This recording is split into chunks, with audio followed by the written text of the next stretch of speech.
베드로후서 1장 12절에서 21절 말씀입니다. 12절.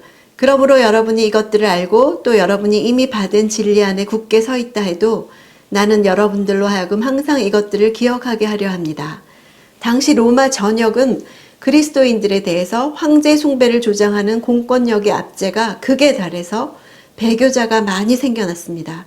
그럴 때 교회 안에는 거짓 교사들이 들어와서 진리를 훼손시키고 있었습니다. 죽음을 예감한 노 사도가 자신이 죽은 이후 교회 앞날을 생각하면서 지금 바로 서 있다 해도 앞으로를 위해 권고하고 있습니다. 우리가 지금 할 일이 이와 같죠. 앞으로 우리 자녀들이 살 시대는 그리스도인에 대한 압제가 더 심해질 것이고 배교자도 많이 생길 것이고 거짓 메시지는 더욱 판을 칠 것입니다. 앞으로를 위해 지속적으로 권고하는 일을 멈추지 맙시다. 15절. 나는 내가 떠난 뒤에도 여러분이 항상 이것들을 기억하게 하려고 힘쓰고 있습니다. 떠나다는 단어는 엑소도스, 탈출이라는 단어입니다. 헬라어 표현상 엑소도스가 죽음을 의미하는 단어로 사용되는 것은 드문 일입니다. 이 단어가 죽음을 뜻한 경우는 누가복음 9장의 변화산 사건 때 예수님이 별세하실 것에 대해 모세와 엘리야와 말씀하시는 장면에서 나옵니다. 베드로는 변화산 사건을 생각하고 이 단어를 썼을 것입니다. 베드로에게 육체의 죽음은 이스라엘이 출 이집트 하듯이 죄악된 세상을 떠나는 것이었습니다. 16절. 우리가 우리 주 예수 그리스도의 능력과 그분이 오실 것에 대해 여러분에게 알게 한 것은 교묘히 꾸며낸 신화를 따른 것이 아닙니다. 우리는 그분의 크신 위엄을 직접 본 사람들입니다.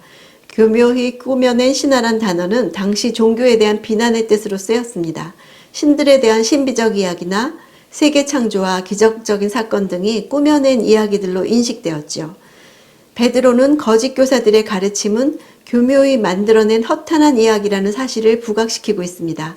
반면에 믿음은 친히 본 자들이 확증해주는 역사적인 사실들에 기초하고 있다고 말합니다. 직접 본 사람들이라는 단어는 당시 헬라 세계에서 종교 제전에서 가장 높은 등급에 오른 자들을 칭하는 단어였습니다. 베드로는 목격자들이라는 단어를 통해서 예수 그리스도의 영광스럽게 변모한 모습을 직접 목격한 것은 아무나 얻을 수 없는 특권이었다는 사실을 말하고 있습니다.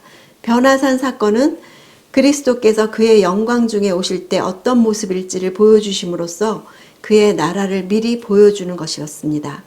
19절. 또 우리에게는 더 확실한 예언의 말씀이 있으니 여러분은 동이 터서 여러분의 마음속에 샛별이 떠오를 때까지 어두운 곳을 비추는 등불처럼 이 말씀에 주목하는 것이 좋겠습니다. 베드로가 말하는 더 확실한 예언의 말씀은 무엇이죠? 구약 성경에 기록된 말씀입니다. 베드로가 변화산에서 들은 음성보다 더 확실한 말씀은 구약 성경입니다. 1세기 당시 유대인들은 항상 구약의 예언을 하늘의 음성보다 더 중요한 것으로 생각했습니다. 그들은 기록된 바라는 표현으로 구약 말씀을 인용해서 근거 삼았죠. 하늘의 음성은 바트콜이라고 해서 음성의 딸, 말라기 이후에 400년간 기록된 말씀이 중지된 이후에 주어진 것으로 생각했습니다.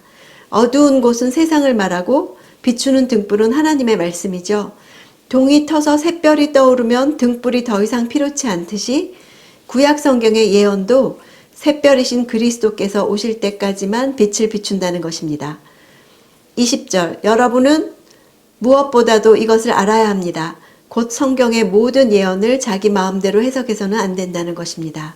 원문대로 직역하면 구약 성경의 모든 예언은 사사로운 해석에 속한 것이 아니다 라는 의미인데요.